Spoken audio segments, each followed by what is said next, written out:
Hi, everyone. Oh, pardon me. I'm going to try to stand over where the camera can see me. So, hi, everybody. Welcome. Thank you all for coming out tonight on this gray day. We're braving the very tight quarters here. I'm Ben. I'm the Adult Services Librarian here at Cutler Memorial Library, and this is our Understanding Ukraine program. As I don't leave my notes lying over here.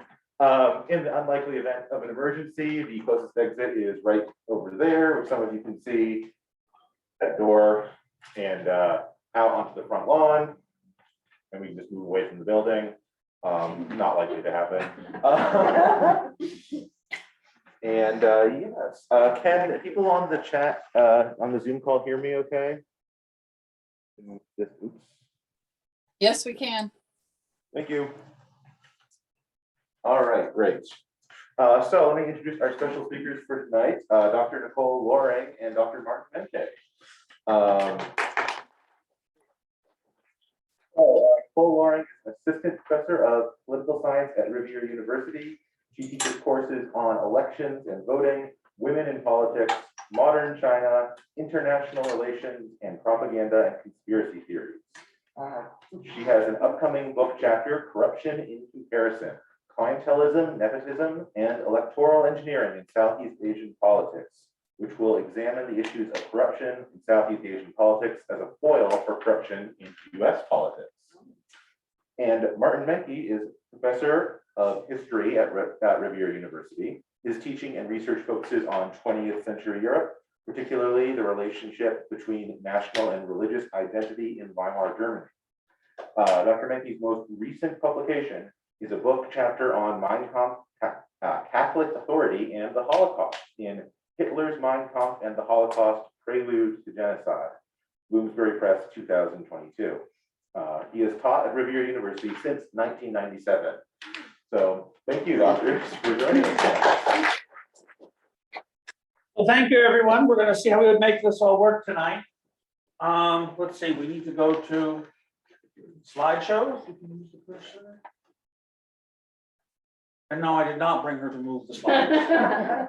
She would have refused to do that, rightly so. Yeah, I definitely would have. We need this one. Yeah, so I'm sharing it first. Yeah, that's it.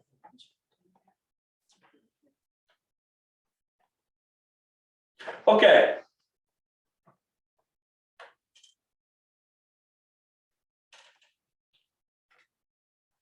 First of all, let's talk about what we're talking about, right? Let's define our terms. We're talking about the Ukraine, which is a large country, larger than France or Germany in Western Europe, right? Larger than Spain, bordered by Poland, Slovakia, and Hungary, as well as Romania and Moldova, which is really used to be called Bessarabia, for those of you who worry about these things. This is Belarus, White Russia, Great Russia. Oh, right. Excuse me. I think we're not getting the screen to advance. I still have it on the Ukraine past, present, and future. Can someone in Zoom tell me if the screen share is advancing or not? It is not.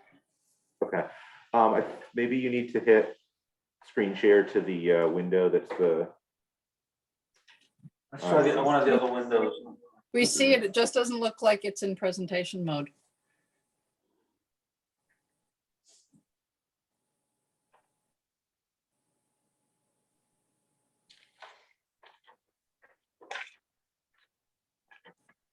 We are screen sharing here. Yeah. Is it possible that when you go to slideshow mode, it isn't doing the slideshow?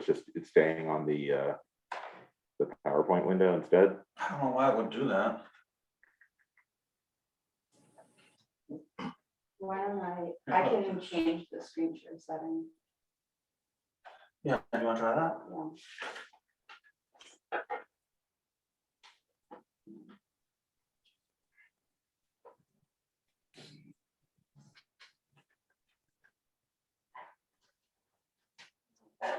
Yeah. you want to? No, she hasn't. Oh, Lisa. Hi, Lisa. Why don't you go up to that one? Go up to this one? Yeah. Is that it? We'll find out. Participants can now see your screen. Yeah. We can see the screen. We just can't see it in slideshow mode. Hang on. Maybe. Can you see it now? The next slide? Yes. Okay. Sorry, everyone. So, I'm not a bad historian, but technology. Sure. We've only been doing Zoom for 2.5 years, so Yeah. it's working Can out. you imagine what it was like when we went online to teach and everybody was figuring something out? Anywho, Ukraine, really in many ways a very rich country. It was formerly the breadbasket of the Soviet Union and the old Russian Empire. This is called the Black Earth region because it's really, really rich and fertile. It's also far enough south to allow a really long growing season. Whereas once you get into White Russia and Russia, Great Russia, your growing season gets very small. In the south, in fact, here you have on the Crimea, you have a subtropical climate almost to the point, right? It's very warm already, especially in the summer months, which is why the Yalta conference took place here in 45, because it was actually a warm place for the ailing Churchill and FDR. The Russian Industrial Revolution started here in the east, particularly in these two regions currently disputed, Donetsk and Luhansk. Here is where you have one of those rare instances in Europe where you have coal mines and iron ore mines in the same vicinity, right? Usually you have one and not the other, and you have to transport long distances. And so the Russian Empire was very lucky in the beginning to be able to establish a heavy steel industry in the region that was then further developed under Stalin, right? And then under his successors. Most of the people in this region, especially since 2014, are Russian speakers who identify themselves as Russians. Because many people in the old Soviet Union moved there because it didn't matter. You were in the Soviet Union, you went where your job was. Here in the West, and here on the Crimea, you have mostly ethnic Russians, as well as the remnants of the Crimean Tatars, who are a people descendant from the Mongols, who lived in that region until Catherine the Great conquered them. They had their own empire. Stalin, after World War II, decided that they had been too nice to the Germans and deported them by the tens of thousands to the steppes of Siberia and Kazakhstan and just said, get off the train, have a life. And they were not allowed to return until well after Stalin's death. Here in the West, things get more complicated. Odessa, founded by Catherine the Great, is an enormously cosmopolitan city. It's had a large Greek population ever since ancient Greece. It had a large Jewish population ever since the expulsion of Jews from Spain. And obviously Russians, and it's a huge port and lots of interaction. So a very sophisticated city. Here, this is a region that's gone back and forth a number of times. Moldova at one point became part of the Soviet Union in World War II, and then was not allowed to return to Romania, although the Romanians claimed it. In this region here, this is what we call the Carpatho-Ukraine. So the Carpathians, if you imagine, are sort of a horseshoe-shaped mountain range that is lying on its side open to the west, that starts in Poland and then in Czechia and Slovakia and swings through Romania to include, for example, Transylvania, and back into southern Hungary. And these people here, they were under Austrian control for several hundred years. So the architecture, like in Ivano-Frankivsk and other places, is in Lviv, is actually fairly Austrian. And you have, these people are some of them speak Slovak, some of them speak versions of Czech, of Ukrainian. You also have Volhynians, who are ethnic Germans brought there by Catherine the Great in the 18th century, right, who've been settled and worked in. But this region here, so Lviv and Volsk. These are regions that are, for longest time, were ethnically Polish and were not given to Ukraine until after World War II, when Stalin moved all of Poland 50 miles west, right? So he gave Eastern Germany to Poland and took 50 miles worth of Polish territory for the Soviet Union. There are a couple of things we need to clarify before we start. I want to make it really clear that Putin's not Russia, and Russia is not just Putin. We have a very hard time gauging public support for Putin because you obviously can't do much polling in Russia. But it does seem as if in the last few weeks, the Soviet disinformation campaign has succeeded and his popularity is skyrocketing at the moment. The average Russian now seems convinced that the evil Ukrainians and their American masters are behind all of this to harm poor little Russia. And so when Russia sees itself as the victim, that lifts Putin's prospects. I think you can be a Russophile and still oppose the invasion. Russia is such an amazing contributor to literature, starting with Lermontov and Pushkin to Tolstoy and Gogol and Dostoevsky and all the great 20th century, Anna Akhmatova and Mayakovsky and Gorky, and all these great Russian writers. And I don't even want to know where to start in Russian music, right? The list of great Russian composers is several pages long. Russians contributed a lot to science. The atomic table, the table of the elements, was developed by a Russian, among other things, right? And you know, right now there's a big debate about whether or not we should be playing Russian music in American and European concert halls. Should we be showing Russian art? And my point is, yeah, absolutely, right? Now, performers who absolutely are sticking to Putin, like the man who used to be in charge of the Philharmonic in Munich, he openly is a loud and clear Putin supporter. He's lost his contract and gone back to Russia. Some others are trying to walk a really fine line and frankly getting in trouble for it. One of the other problems in history is that every people wants to restore itself to the period where its power was greatest. And if we did that, the world would actually blow out of its foundations, right? Because everybody wants whatever they were biggest. And there's a lot of overlap. And Russians, I believe, Putin, that his main goal is his great trauma, I think, and a very personal trauma, is the collapse of the Soviet Union. And he wants to undo that. And so his goal is eventually to take back the Baltics, the Ukraine, the Caucasus, and maybe if he has time left, of the Central Asian republics. And I'll just to Yeah, step please, in anytime. quickly. So I'll talk a little bit more about Putin and how he uses propaganda later on. But the idea of historical irredentism, also sometimes known as historical negationism, is something that often gets used by fascist style leaders. One of Jason Stanley's book, How Fascism Works, talks about the idea of the myth of the glorious past, which is this idea that fascist leaders tend to use in their propaganda to try to sell the message of, I should be the leader, I can be the one to restore the glory of this previous time period that we used to have. You see it in the American South. You see it when Nazi Germany is struggling under the weight of the Great Depression and the Treaty of Versailles. You see it in many examples of all kinds of fascist style leaders. So it is definitely on brand for a leader like Putin to be using this style of rebranding or of changing history, revising history.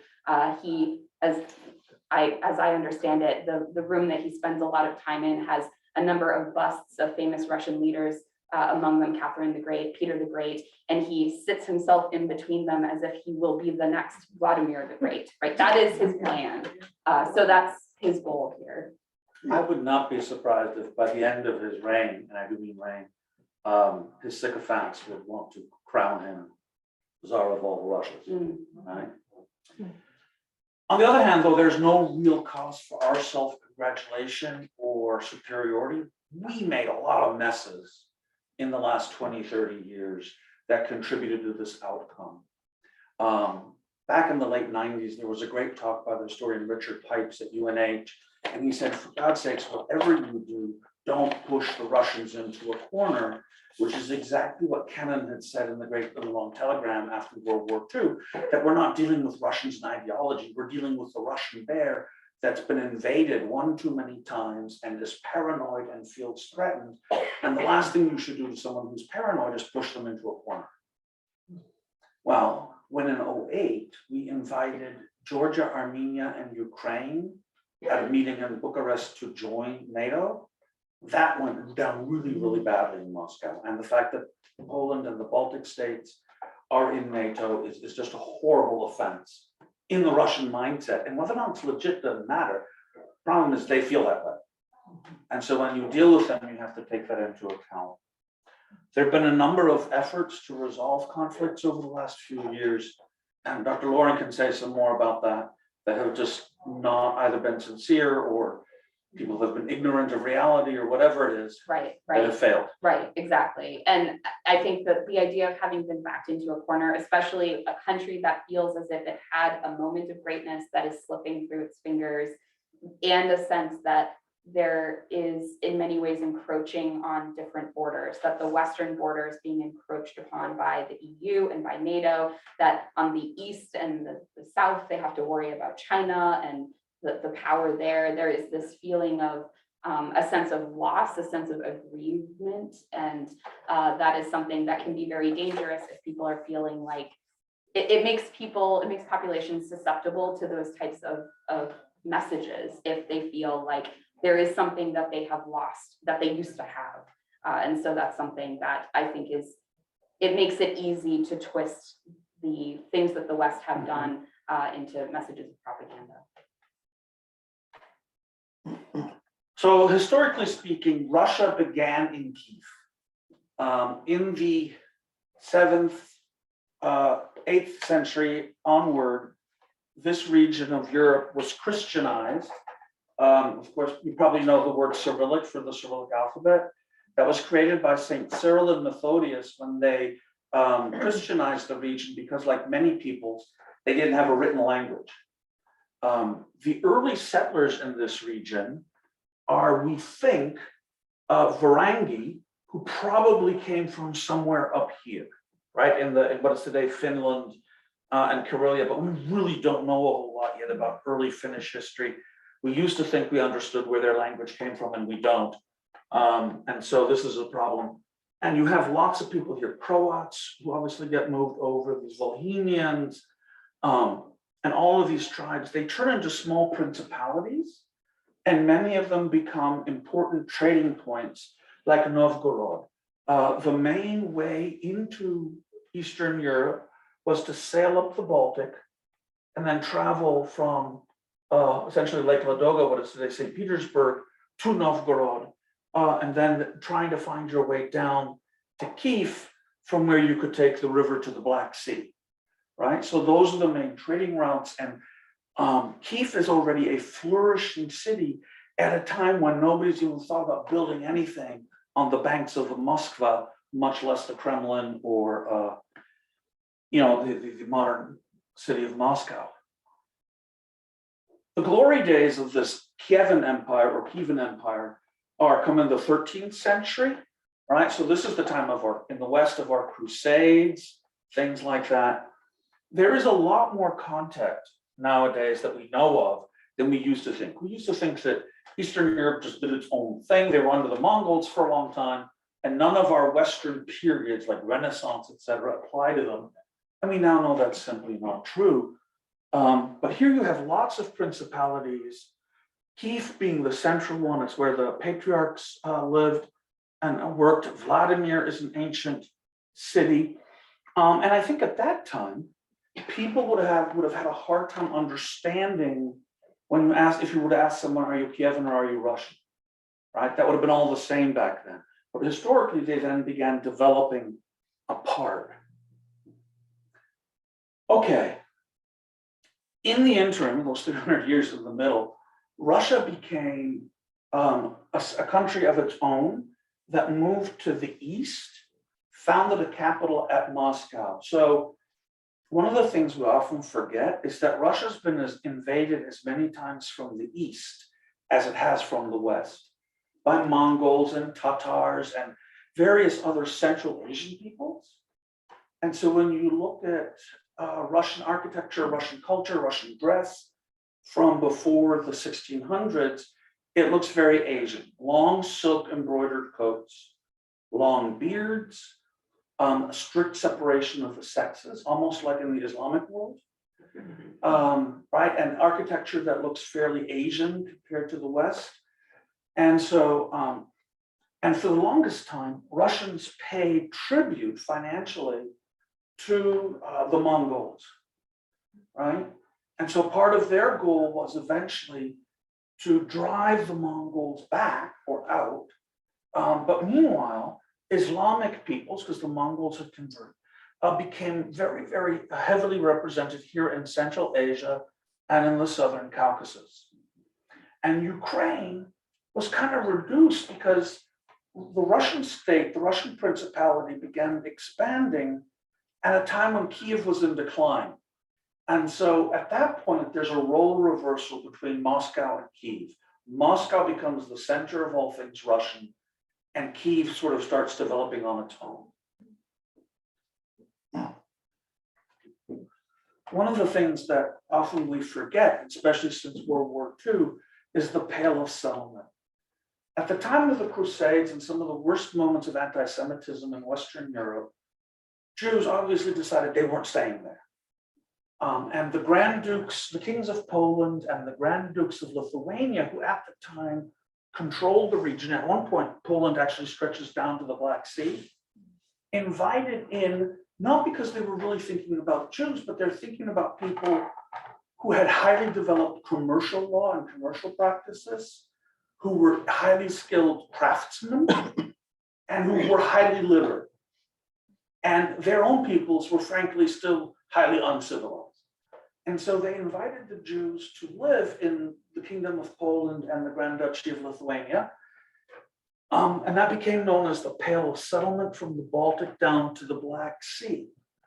Unfortunately, over time, the fact that they were invited there is forgotten, and the Jews become the object of government anti-Semitism, both in the Catholic Church and the Russian Orthodox Church, right? And by the late 19th century, if the Russian government is having a popularity problem, an image problem, say it lost, for example, the Russo-Japanese War, you call up the Cossacks and you burn down Jewish villages in the Pale of Settlement and blame the Jews for the evils done against Russia. And of course, then, after 1941, the Germans murder a good number of the Jews in the region. You know, many more people are killed in the Pale of Settlement than later on in the extermination camps. All right, let's fast forward to the 20th century. Russians thought of Ukrainians by then as sort of shifty, lazy, not really interested in the greater glory of Russia, possibly too loyal to Poland. In Western Ukraine, the people were not of the Orthodox religion, they were of something called the Ukrainian Catholic Church, which is a church that looks like an Eastern Rite church, but is in union with Rome, right? It was an attempt created in, I forget what it is, but there's a grand title for it, but there was an act of union. There was an effort to merge the two churches for the region to avoid trouble in the late Middle Ages. It never really took on. Most people stayed either Catholic or Orthodox. But in Western Ukraine, Eastern Poland, lots and lots of Greek Catholics, as we call them, Ukrainian Greek Catholics, living there. And by the way, their largest communities are now in Montreal and Toronto, Canada, because many of them fled after World War II. At the beginning of the 20th century, Russia has a prime minister by the name of Pyotr Stolypin. And Stolypin, let me put it this way, hangman's noose becomes known as a Stolypin necktie because of his policies. He wants to break up the traditional villages in Russia and in Ukraine and urge people to move to Siberia to farm. I'm sorry, but if I'm a farmer, I know the soil, I know the sun. I'm not eager to move to Siberia. He began forcing people, right, and began forcing industrialization. And the iron mines and the iron ore mines and the coal mines began employing lots of people. And the young socialist movement became popular there. And farmers really wanted at that point nothing. Ukrainians wanted very little to do at that point with anything Russian. And in 1912, Stolypin is attending the opera in Kiev when just somebody who must have read too much about Lincoln broke into his box and killed him with a pistol shot, which, by the way, led to a huge roundup of people, well over several hundred people executed for supposed conspiracy and the death. And at that point, the Russians are done with the Ukrainians, right? Nothing good will come out of Ukraine. And the Ukrainians are convinced that the Russians will do them no good. After World War I, the maps of Eastern and Central Europe are completely redrawn, right? The great Austro-Hungarian Empire is dismantled. We have countries that have never existed independently. Lithuania, Latvia, Estonia, an odd place called Czechoslovakia, in which there are, by the way, more ethnic Germans than Slovaks in 1920. We have this new country called a real resurrected country that had been divided by Catherine the Great and Frederick the Great, called Poland, in which, by the way, the Poles in their census do not count Jews as Poles. Right? So they count, and the largest populated ethnic representation in Poland is Poles, which is about 2/3, and then about 1/4 Jewish, and the rest are ethnic Germans who got trapped when Poland got all of this at the end of the war. And here, these communities, they're all totally mixed. To speak of them as German or Polish makes no sense.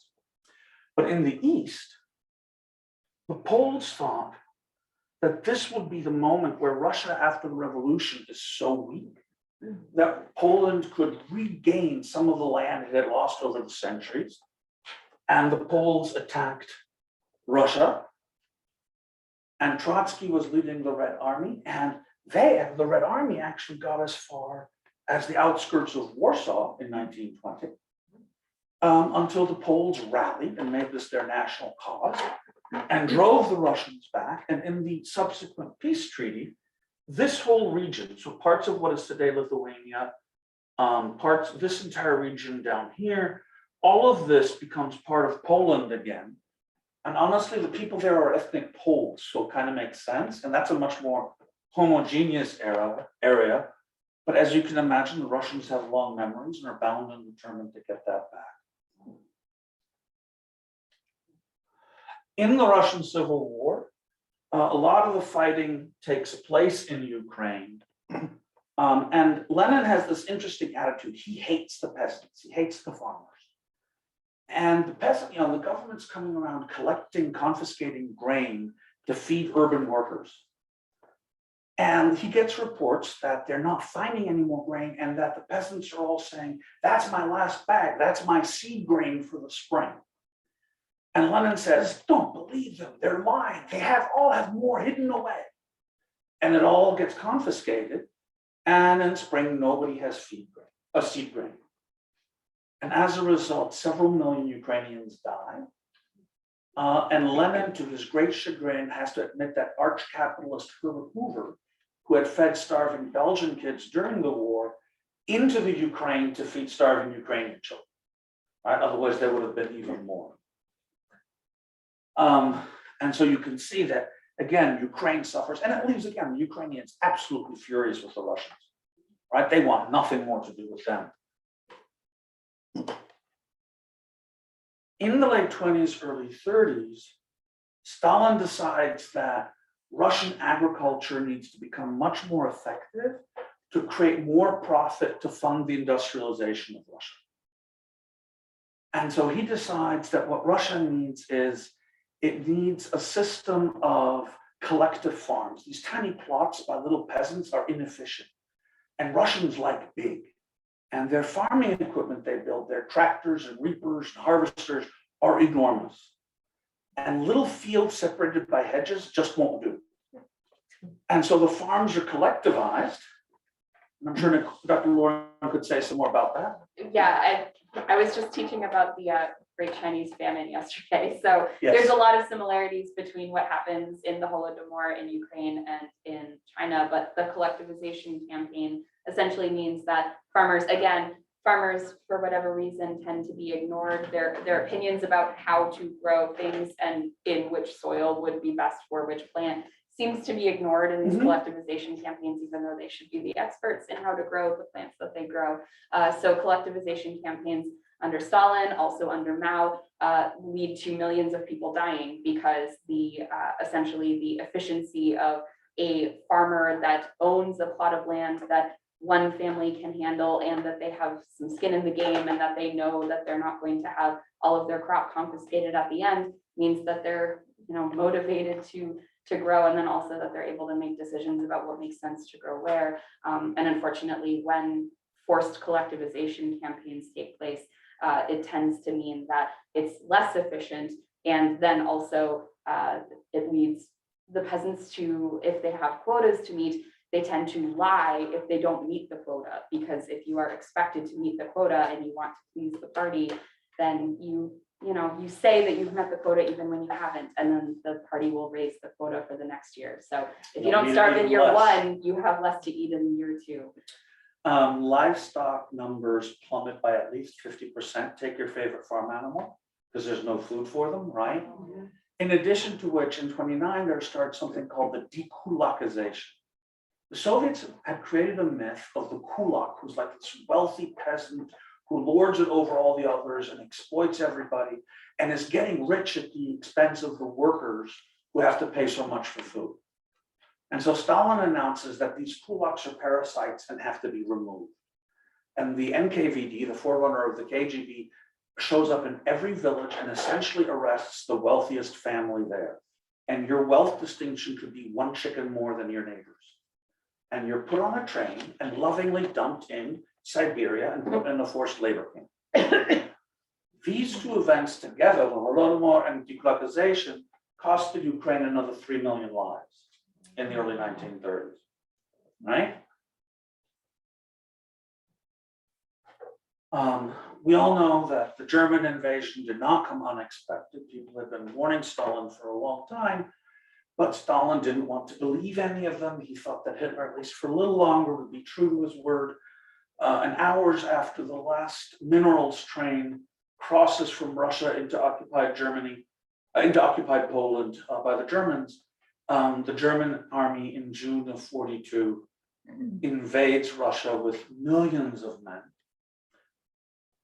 And the Ukrainians greet the invading German troops as liberators. They welcome them with flowers because they think he's removing the yoke of Stalin. And he's not a Russian. And those Germans are pretty cultured and sophisticated, and maybe this will be better. Well, obviously they've completely miscalculated, and the Germans very quickly disabuse them of this. The German plan for the Ukraine is to create a land of large German plantations, because Hitler is still thinking that soil means wealth, right? He really hasn't thought enough about industrialization. And in the process, it's okay, we'll work the Ukrainians to death. But right after the invasion, even before the invasion starts, an order is given to kill all possible resistance in the Ukraine and in Russia, to include political commissars, as well as Jews. And at this point, there are groups of SS troops following the regular frontline troops who start rounding up and murdering Jews. And outside Kiev in Babi Yar, we think about 30,000 people were killed in just 2 days. And the Germans discover they can't keep doing this because, oh, it's so bad for the soldiers doing it. You see, they go nuts and they start drinking too heavily and they start behaving badly and lose their discipline. And when you've been shooting men, women, and babies all day long for 2 days, you're not going to be much good for anything else, right? And that's what leads the Nazis to develop the extermination camps with the large gas chambers. But most Ukrainian Jews will die in their own country, right, being shot to death. The German army marches in, very quickly takes Kyiv gets to the borders of Leningrad, down to Odessa, eventually actually makes it onto the Crimea. But I would argue that the failure to take Moscow in the fall of 41 destroys any hope of a German victory. So I have to confess, my grandfather was a German officer. His unit was moved to the east from France in 41, and he traveled ahead to find as many winter uniforms for his men, because the German army entered the Russia with summer uniforms and no thoughts for any kind of winter protection. Diesel fuel gels if it gets too cold. And so the way to fix that was to have a little campfire under your tank. Things like that. And honestly, the German army at no time was equipped for a long war. It could only win in short, successful campaigns. And it was not equipped. It didn't have the men, it didn't have the resources for a long war. So most historians today think that Hitler lost the war in December of 41. But it took the Germans another year to figure that out, when in 1942, they advanced as far as Stalingrad on the Volga. Today it's called Volgograd, right? And in Russia, you always have to see what period you're dealing with, how the names changed. Before that, it was Tsaritsyn. And the German army, the entire German 6th Army is sent to take Stalingrad together with Romanian and Italian forces, as well as the Spanish Blue Division. And we think it's horrible, and we still do, that the German army lost about 250,000 men between November of 42 and late January of 43, when the city surrendered. We now know that the Red Army lost about 2 million men retaking the city. Tanks were driven off the assembly line without testing to the front line, which is generally not a good idea. And the Russians at one point didn't have enough guns, so they would send out soldiers in twos. And when number one dies, number two takes his gun. And often also his boots, right? Because there aren't enough boots. But Stalin doesn't care. He doesn't care about numbers. So you can imagine he busts a gut in 1944 when the Americans tell him, oh, by the way, if our casualty count on the first day of Normandy goes too high, we're going to pull off the beaches and try again a year later. And he says, what do you mean? Like, for him, it didn't matter how many people died, right? And so he always suspected the Americans of traitor treason. Yeah. So I'll also mention the Battle of Stalingrad. Vladimir Putin's family was in the city of Stalingrad when the siege was happening. And in fact, Putin had a baby brother who was killed in the Battle of Stalingrad.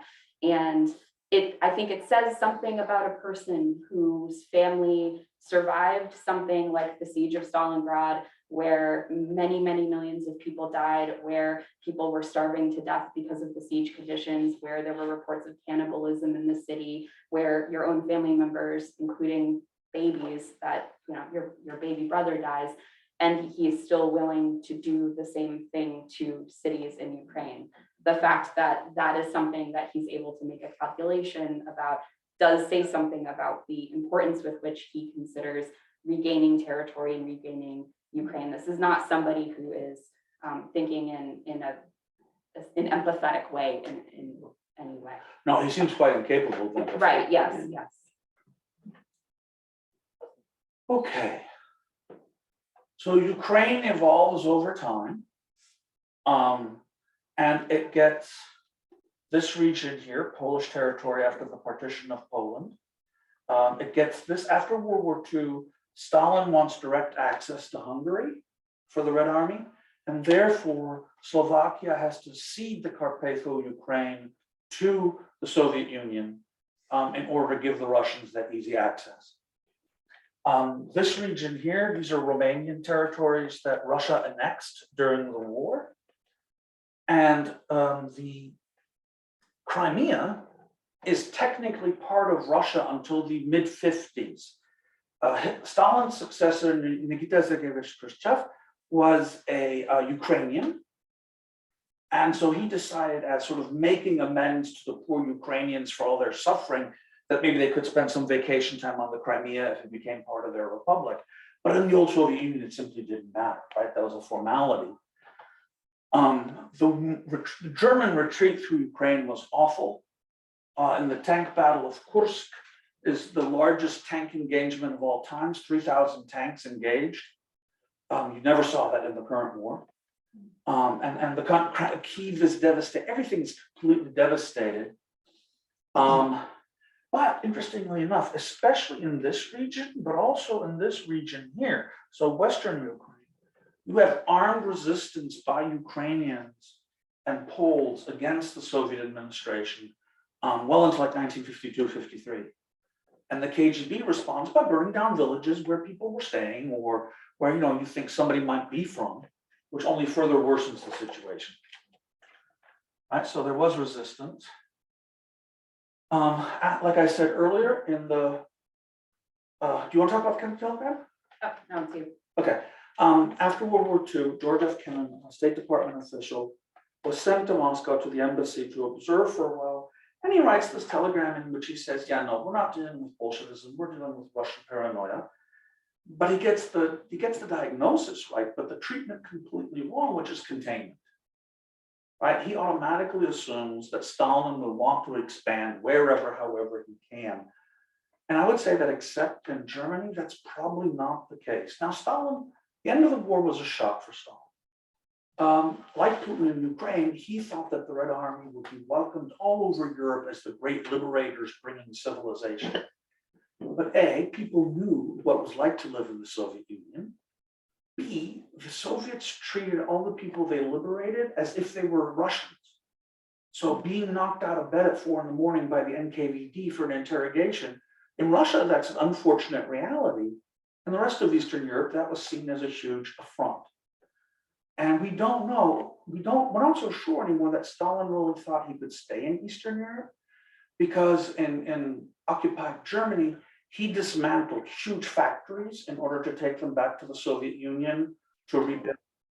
But it was done so unsystematically that actually a lot of this machinery rusted on Russian sidings because there were no foundations ready for them, right? Nobody was ready to receive them. And then sometimes they would take all the machinery, and a week later they arrested the German engineers who worked in them because they couldn't figure out how to put them back together again because they hadn't bothered with blueprints, right? And so it's really not quite so clear what Stalin's plan was. We know that he was not happy with the Bulgarian support for the Greek communists in the Greek Civil War. He was afraid of starting that kind of conflict. But then his attitude hardens very quickly.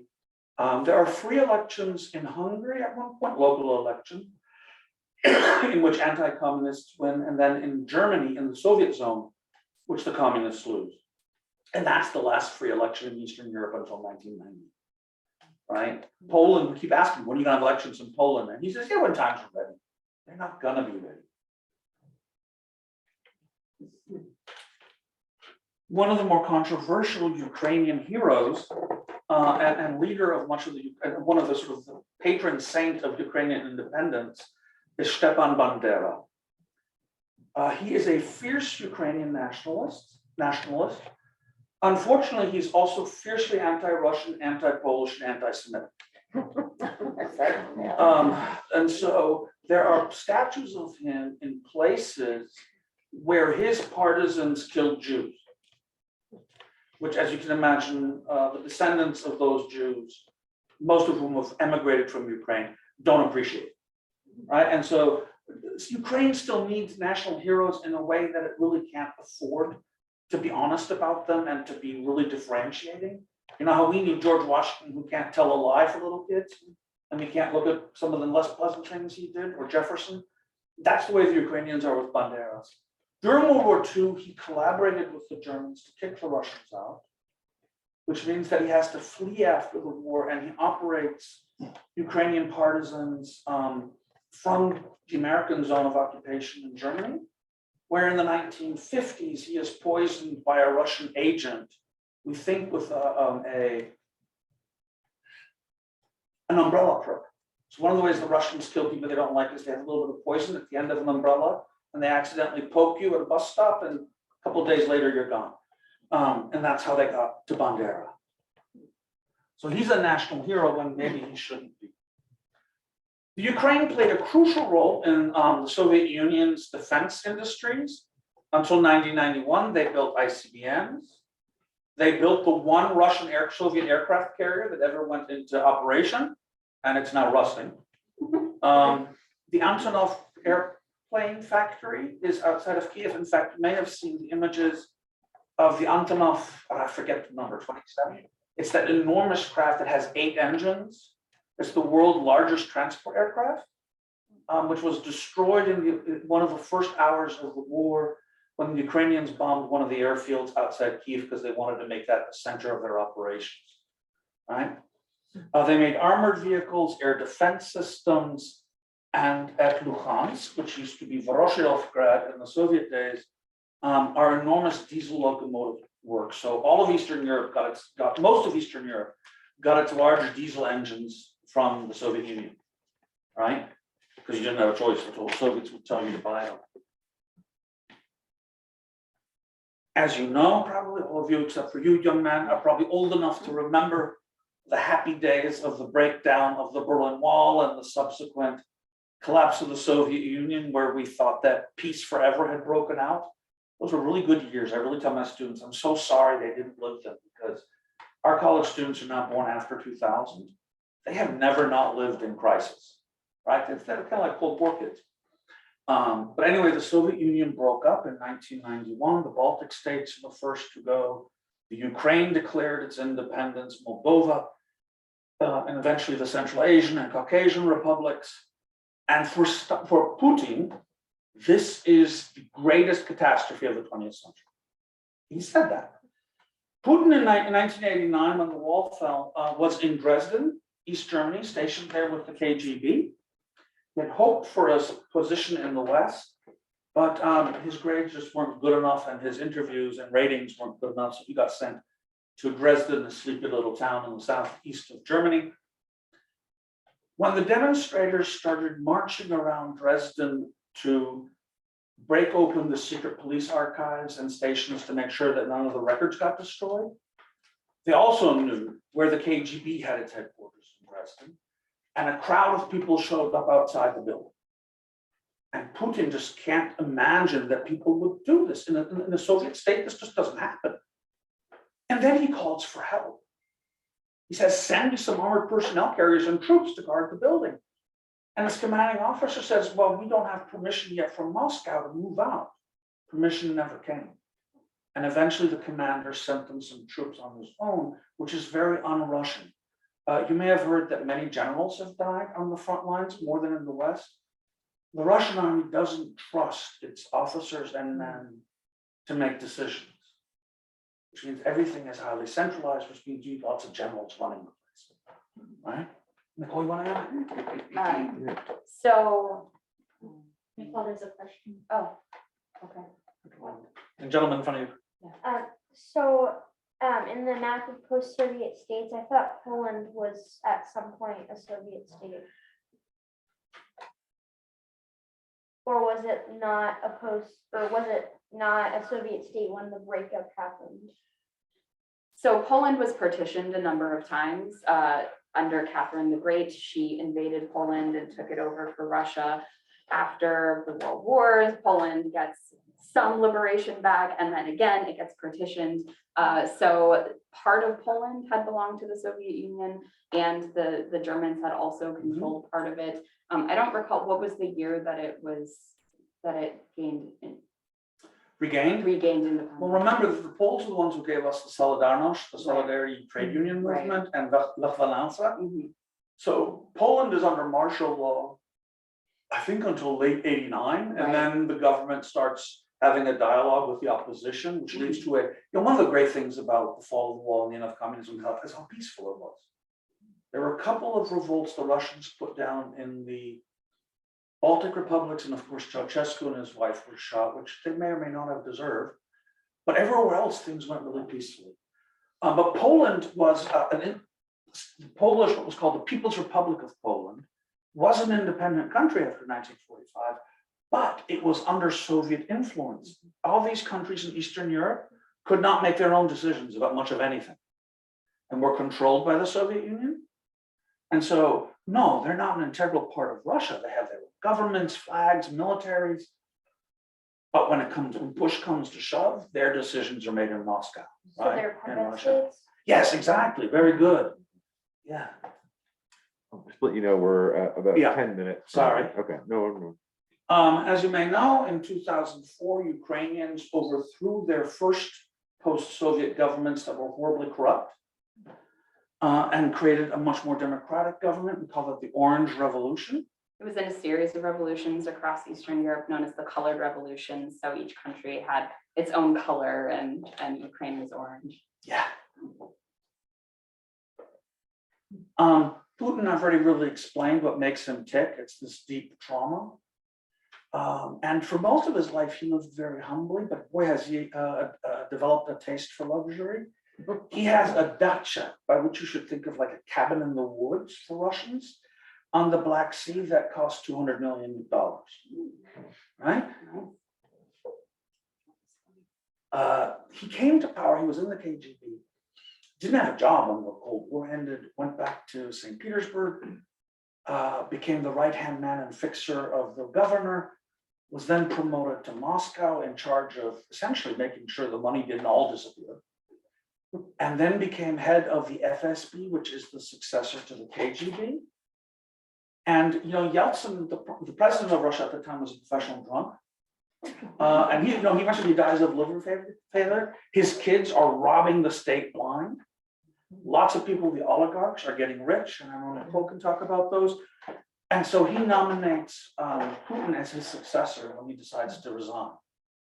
And so this little nobody of a KGB guy, I think he was a lieutenant colonel at the end, within a matter of years becomes president of all the Russias, restores all kinds of czarist ritual and grandeur. And he destroys Chechnya, invades Georgia, annexes the Crimea. So by stealth, he's been trying to rebuild the Soviet Union. And this winter, he gave up stealth. There are a number of decisions here that where Americans said things, did things that didn't help matters. But of course, we're always wiser in retrospect. But sometimes I think especially our European allies wish that we had some more expertise that got heard at the top levels, right? That the experts in our State Department and our Pentagon and our various think tanks just don't get enough airtime with the decision makers.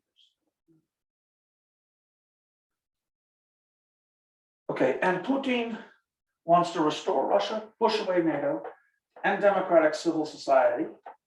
The idea of democracy is anathema to him. Don't give people power, they don't know how to use it. Yes, so I think it's best to talk a little bit about how Putin uses propaganda. He is not a very good military strategist. He is a KGB guy. So he's good at the secrets, he's good at the spreading of the lies, and he's quite a talented propagandist. He has really demonstrated his ability to use what the Rand Corporation calls the fire hose of falsehoods. This is an idea of essentially if you try to drink out of a fire hose, you just, you can't, it gets out of control, it sprays all over. That's essentially how he tries to spread lies about whatever the message is that he has. So Putin, as a propagandist, is not trying to convince people in Russia of like easy to follow, slowly stated, reasonable lies. He is saying big lies, he's saying lots of them, he is peppering them all the time.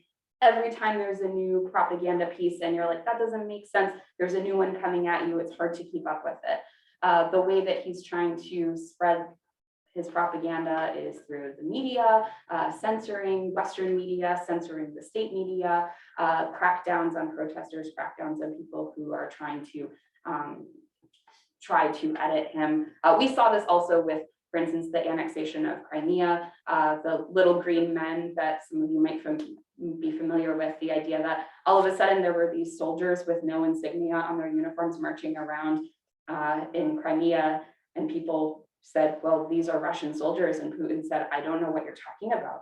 I don't know who these little green men are. And eventually everyone just sort of gave up because it was so ridiculous. And then he was like, yes, of course they're Russian soldiers. Why wouldn't they be Russian soldiers? And the idea is that he peppers you with so many different falsehoods. It's hard to keep up with it. And then it starts to gaslight you or to make you feel like you can't quite follow exactly where the lies stop and where the truth begins. He's been holding rallies to force citizens to attend. People are getting bussed in from their workplaces and are essentially, being told, go to this rally. You're seeing symbolism with things like the Z, the symbol of being in favor of the Russian invasion. And like Martin said at the beginning, it is difficult to survey Russian citizens. It's difficult to know where people stand. I think that you're right that a lot of the propaganda is succeeding. In many ways, people feel backed into the corner. They feel like they're not really getting a fair shake from the rest of the world. And the information that they are hearing is that things are going well and that they are on the right side of history. And that's a much nicer pill to swallow. If you have a choice between I'm following this despot and my country is now, sliding backwards in a way that we won't regain in my lifetime, or everyone else is lying and, they have it out for us. One of those options is something that helps you sleep at night. And so a lot of people are being convinced, allowing themselves to be convinced by this. And there are many Russians that are pushing back. There are still people who are protesting. There are still people who are fighting back against Putin and against those messages. In terms of the influence of China, China is very carefully watching what is happening here. They, I think, are in some ways taken aback by the strength with which the West responded. And long-term, China would probably like to do a similar thing with Taiwan, but maybe they'll rethink that depending on how things go here in Ukraine.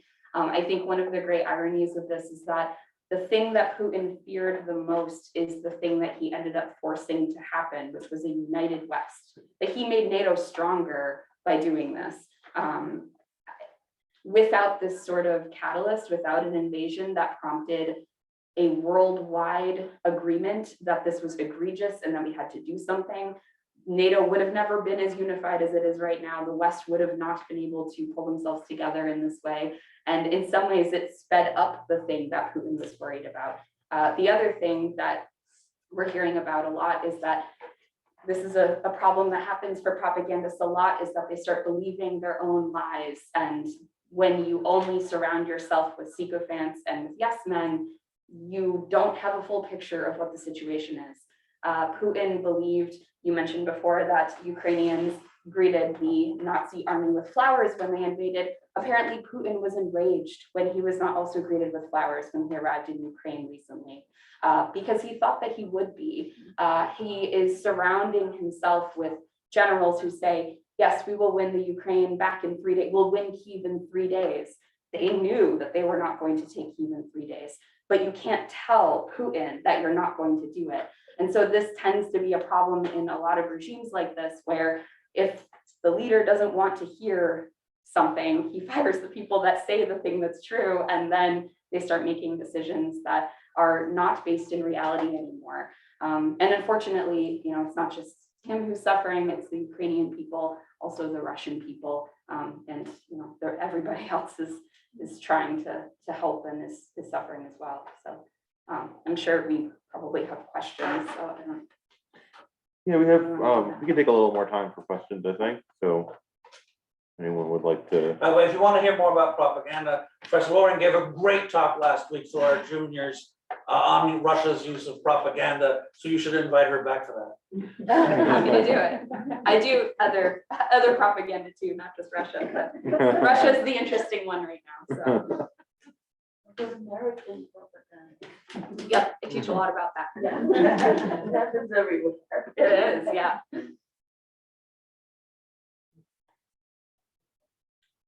So yeah, do we have any questions from our audience members? What's your impression of President Biden's tactics? One thing that I have been really surprised and pleasantly so by is Biden's decisions to release information preemptively, that he has been in many ways declassifying information that in the moment I was very surprised he was declassifying.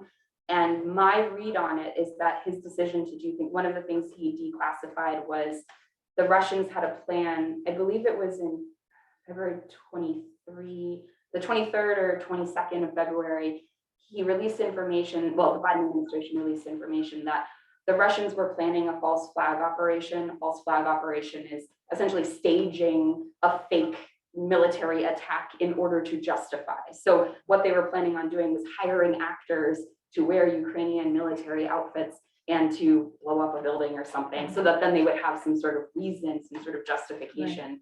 The Biden administration in February and a little bit earlier was declassifying the information that they were getting, I think, as a message to Russia. It was a message to Putin that there was a leak with inside the Kremlin. It was not really because the American people needed to know that there were false flag operations about to happen. It was a message to Russia. Yeah, I mean, I think that Biden is a steady hand right now in a situation that none of us need to escalate more. It is, the NATO countries are understandably being very careful with things like no-fly zones, and it's not a good idea to enforce a no-fly zone because it means direct military action against Russia. If they break the rules, you have to enforce it somehow. So I think having a steady hand is probably a good thing at the time. So far, it seems like the Biden administration has been handling this relatively well, and also not strong-arming our European allies either. I don't think it would have been a worse outcome, I think, if the Biden administration had tried to tell our European allies what to do here. Instead, it seems like it's been a relatively peaceful partnership and working together that has. But how's Putin going to get out of this and save face? Yeah, that's a real question. And unfortunately for all of us, it matters that Putin saves face, because I don't think that this ends until Putin saves face. It's not going to end well if he feels like he's not able to save face. I think that luckily for us, hopefully, I think Putin is the type that will move the goalposts to define something as success in order to save face and to define something as success. I could see possibly something like an agreement with Ukraine where Ukraine promises to never join the EU, promises to never join NATO, and then also gives up some sort of territory, probably the eastern territories that are mostly Russian-speaking people. I could see Putin defining that as success and saying, this has been a military, we achieved our goals, even if those weren't the goals that he defined at the beginning, because like Martin mentioned before, he wants to be one of the greats and he wants to see, this has gone very poorly for him and he knows it. So he's trying to claw back victory from the jaws of defeat. We probably need to allow him to do that because he's the type of person that is enacting suffering on people because he's losing. And so it's a good idea to probably let him get some sort of win, unfortunately. I was gonna ask something similar to that. So I guess the eastern provinces that are mostly ethnic Russians, how does the rest of Ukraine feel about that? Do they feel strongly that they should be held together as part of Ukraine? Or do you think they might get it out there? So Zelensky, the president, has in the last few years banned the use of Russian on official documents, shut down most Russian language publishing in the Ukraine, shut down Russian domestic media in the Ukraine. He's trying to de-Russify, if you will, the Ukraine. My understanding is that, frankly, if you're pro-Ukrainian, you left the Donbas region a while ago. It just wasn't healthy to stay. So that really, actually, through what's become known as ethnic cleansing to some degree, there could be a new borderline, but I think Ukrainians don't want to do it because they don't want to, they in their turn, they want to make sure Putin looks like a loser. So he's insisting on not looking like one, but they want to make sure he does. I could see something like a very high level of autonomy for the region. The other problem is that Putin wants Mariupol, the port city that is about 90% destroyed, because he wants a land bridge to the Crimea. Otherwise, you have to cross the Isthmus at Kerch. And honestly, the problem is that he's going to run out of time, because in Russian stores, flour, cooking oil, sugar are starting to be in short supply, because the Russians can't import People are dying daily in huge numbers because most Russian dialysis machines are actually Western and they can't get parts, they can't get the ingredients they need. There are lots of medications, pharmaceuticals that are made in the West. Normally under international law, those would be exempted from any and all boycotts. But it seems like the pharma companies are just terrified of being caught on the wrong end of this. Right? You're not supposed to use weapons and medicine, food and medicine as a weapon internationally.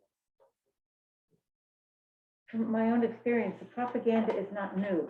I mean, when I was growing up, my grandparents were all from Ukraine. They would send them food, the relatives, because they thought my grandparents didn't have enough money. Mhm. So, I mean, this is something that's, Oh, yes. it's always been there, Yes. Yeah. Um, In some ways, he's using quite old USSR tricks of propaganda, it's the yeah. old messages Yeah, yeah. and even having toured in the Czech Republic and in Hungary and Slovakia, even they talked about when the Russians had occupied. And once they left, they'll point out all the Russian buildings and how poorly they're made and how they had to learn Russian. And once the Russians were gone, nobody would speak Russian again. They would speak English instead. And the Russians, in order to leave Eastern Europe, made each of those governments promise to maintain all Russian monuments that were built after the war. Right? So there are town squares where there's nothing but like a red star made of flowers. The Russian embassy comes by every year to make sure it's there. So I have a question. Can you go back to like the second page or second slide where there's the map of Ukraine? Sure. I just have a question about a weird border I've noticed for a while on Ukraine. Time for a new computer. Almost there. And you notice in trying to find maps that you can legally use, you end up using maps in other languages. There we go. Yes. Okay. So I've noticed that there's just barely an enclave of Ukraine just past the, I think that's, Down here? yeah, right there. It's like an enclave just barely separated by the rest of Ukraine by Moldova and that river bay right there. So after World War II, Stalin thought very strategically, and he wanted, Moldova was a Soviet republic, but he wanted the central government in Moscow to control this region because, these are all mouths of really important rivers, Dnieper, Dniester, Don. And so he wanted to control this and make sure that Odessa was safe. And so he made the Romanians hand over all this real estate down, by the way, to the banks of the Danube, to the Danube Delta, so that Russian forces could easily control Romania, go a little bit further south and you're in Bulgaria, and they could bottle up the Danube River, which, is one of the most important rivers in Europe. I've noticed that the Danube takes an immediate bend around where the southern part of that. Yeah, so this is not the Danube. The Danube starts here. Yeah. It starts, remember, in the Black Forest of Germany, makes an arch through Germany, flows through Vienna to Budapest, and then essentially due south before it then swings east and actually ends up going back north to create the Danube Delta. But is the immediate turn in the river caused by the river that it intersects with? Rivers don't usually intersect, they can flow into each other, but I don't really know. Usually there's some geological or landscape formation that forces a river a certain way. I mean, if you think about like our Missouri that starts up in the Rockies and flows eastward and then eventually starts heading south, that's got to be because the water can't go where it wants to go, so it has to go somewhere else. Okay.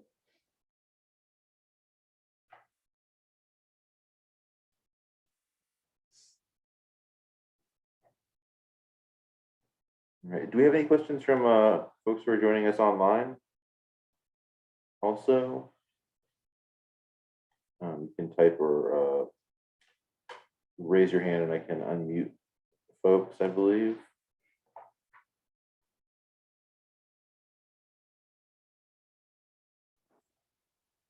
I have more of a statement to make.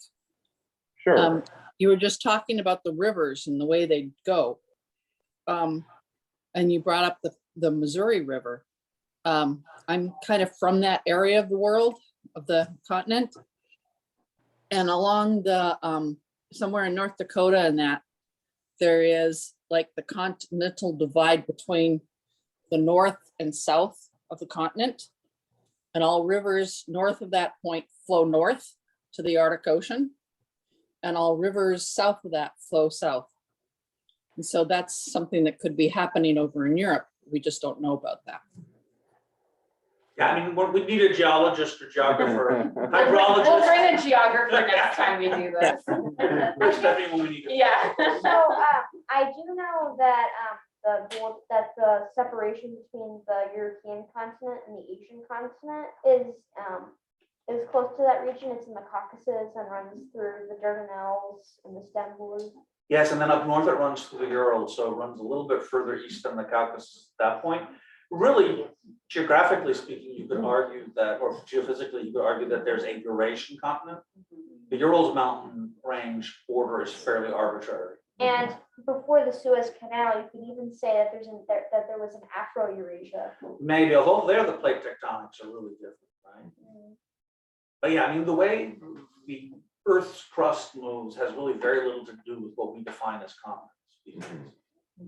And then we also, I mean, you were mentioning the similarities between early Russia and the Asian continent. I mean, part of the reason why Russians started wearing Western clothing and changed their calendars and changed their hairstyles and their beards was under Peter the Great for Westernization, because they realized that they were being treated like barbarians because the Western Europeans saw them as Asian, and they were like, we're not Asian, we're European, because it's arbitrary and the land is all connected to each other, but we make these distinctions and people fall into different categories and overlap with each other, and then we treat people differently because of that. So yeah. And it's the best argument to argue that there's absolutely no such thing as pure ethnicity, right? The world is one big hodgepodge. I also have a statement, it's kind of a funny statement actually, about the capital of Kazakhstan. The Soviets actually tried to they engineered the capital of Astana in Kazakhstan, but literally only I think it's less than a half of the city is inhabited right now. It's so over-engineered for the little population to have. Well, I mean, sure, there are lots of people in Ukraine who are going to wish they had half-inhabited cities to move into. How much oil and gas are dependent on Russia for the other? Germany gets 40% of its energy supply. 40. So the Germans are now really struggling with what decision do we make. Italy is similar and Austria is similar. Right next to them. The Russians, the French, for example, rely heavily on nuclear power. The Brits on North Sea oil and gas, as do the Nordic countries. It was so darn cheap and so easy to get. From Russia, yeah. I mean, in the Cold War, for example, in Berlin, the city government had to create these huge underground caverns that the Allied commandants made the city have as reserves should the Russians ever shut off the gas. Well, those don't exist anymore. Right? There are very few places in Western Europe to store gas. And Biden is making a valiant effort to ship liquefied natural gas to Europe. But that's really expensive to create and uncreate. And you need to build port facilities and you can't ship as much. Right now, the European Union is paying the Russians €1 billion a day for energy. You can't wean yourself off that overnight. On the other hand, it's going to have to happen a whole lot faster than most people are going to be comfortable. Right? Because we can't keep feeding them. And the other crisis related to natural gas is the fact that Russia is such an important supplier of fertilizer to so many parts of the world, which not only means that Ukraine, which is often seen as the breadbasket of the world and is an important grain producer and sunflower oil producer, that we are now going to see coming this year, that there will be shortages of food in places in Africa. And I think Brazil is also concerned at this point. Not only are there shortages of food coming because Ukraine's crops are not being harvested, but because the fertilizer that is made in Russia is now not for sale. It's for sale. People aren't buying it. And we'll see that some of the decisions about what sanctions are being followed might start changing as people start getting hungry.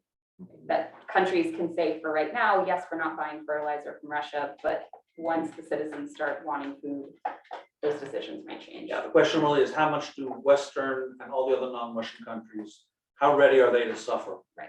And sacrifice? Well, and it's gonna be the poorest countries who suffer the most. Yes, like exactly. Yemen and Eritrea. Yeah, exactly. And the people in Russia who are suffering are not the ones responsible for this mess. Exactly. Right? As far as food is concerned, I imagine that Ukraine used to supply a lot of food for the Soviet Union. Does Russia still import food from Ukraine, or are they? From the south, because well, actually mostly, no, Crimea, you have huge grape and other resources, but most of it Russia's been able to supplant with imports from Central Asia, from the stands. If you ever bought sparkling wine in Russia, it was always Krimskoye, Crimea, right? And there are huge wine regions in Crimea and on the Caucasus there, on the Kuban. But most of what, I mean, Russia at the end of the Cold War was collapsed, didn't have enough food to feed its people. That's a problem that has finally come. And Russia, and which used to import huge amounts of grain, is now an exporter, as is Crimea. The problem is nobody's going to buy the Russian food. And the Crimeans, Odessa is being shelled, you can't get it out. And that's why these other countries are going to suffer. Well, I think that is just about all we have time for today. So thank you once again, Dr. Menke. We'll talk. Thanks everyone for joining us in person on Zoom, and yeah, have a great night. Drive safe.